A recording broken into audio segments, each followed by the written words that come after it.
നിങ്ങളുടെ സ്മാർട്ട് ഫോണിൽ ഒരുപാട് ആപ്ലിക്കേഷൻ ഉണ്ടാവും. ഈ സമയത്ത് നമുക്ക് വാട്സപ്പിൽ തന്നെ ഫേസ്ബുക്ക് അങ്ങനെ യൂട്യൂബിലൊക്കെ ഡാറ്റ നമുക്ക് അഥവാ നെറ്റ് നമുക്ക് ഓഫ് ചെയ്യണമെങ്കിൽ നമുക്ക് യാതൊരു തേർഡ് പാർട്ടി ആപ്ലിക്കേഷനും ആവശ്യമില്ല. നമ്മുടെ ഫോണിൽ തന്നെ വളരെ പെട്ടെന്ന് തന്നെ നമുക്കിപ്പോൾ വാട്സപ്പ് മാത്രം നമുക്ക് നെറ്റ് ഓഫ് ചെയ്യണമെങ്കിൽ നമുക്ക് നെറ്റ് ഓഫ് ചെയ്യാൻ സാധിക്കും. അതിനായി നിങ്ങൾ ചെയ്യേണ്ടത് നിങ്ങളുടെ ഫോണിൻ്റെ നിങ്ങൾ സെറ്റിങ്സ് എടുക്കുക. സെറ്റിങ്സ് എടുത്തതിന് ശേഷം മുകളിൽ നിങ്ങൾ ഡാറ്റ യൂസേജ് നിങ്ങൾ ടൈപ്പ് ചെയ്യുക. ഡാറ്റ യൂസേജ് നിങ്ങൾ ടൈപ്പ് ചെയ്തതിന് ശേഷം ഏറ്റവും മുകളിലായിട്ട് നിങ്ങൾക്ക് കാണാം ഡാറ്റ യൂസേജ് എന്ന് കാണാം. ഇതിൽ നിങ്ങൾ ക്ലിക്ക് ചെയ്യുക. ഇതിൽ നിങ്ങൾ ക്ലിക്ക് ചെയ്യുന്ന സമയത്ത് ഇവിടെ ആപ്ലിക്കേഷൻ കാണാം. ഏത് ആപ്ലിക്കേഷനിലെ നെറ്റാണ് നിങ്ങൾക്ക് ഓഫ് ചെയ്യേണ്ടത് ആ ആപ്ലിക്കേഷൻ നിങ്ങൾ ഓപ്പൺ ചെയ്യുക. ഇപ്പം വാട്സപ്പ് ആണെങ്കിൽ വാട്സപ്പ് നിങ്ങൾ ഓപ്പൺ ചെയ്യുക.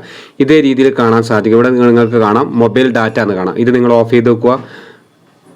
അതുപോലെ തന്നെ നിങ്ങൾക്ക് വൈഫൈ ഇത് നിങ്ങൾ ഓഫ് ചെയ്ത് വെക്കുക. ഇങ്ങനെ ഓഫ് ചെയ്ത് വെച്ച് നമുക്ക് വാട്സപ്പ് മാത്രമായിട്ട് അഥവാ ഫേസ്ബുക്ക് ആണെങ്കിൽ ഫേസ്ബുക്ക് മാത്രമായിട്ട് യൂട്യൂബ് ആണെങ്കിൽ യൂട്യൂബ് മാത്രമായിട്ട് നമുക്ക് നെറ്റ് ഓഫ് ചെയ്യാൻ സാധിക്കും. ഇത് നിങ്ങളുടെ ഫോണിലുള്ള ഒരു സെറ്റിങ്സ് ആണ്. ഈ വീഡിയോ നിങ്ങൾക്ക് ഇഷ്ടപ്പെട്ടെങ്കിൽ നമ്മൾ മറ്റുള്ളവരിലേക്ക് ഷെയർ ചെയ്യുക.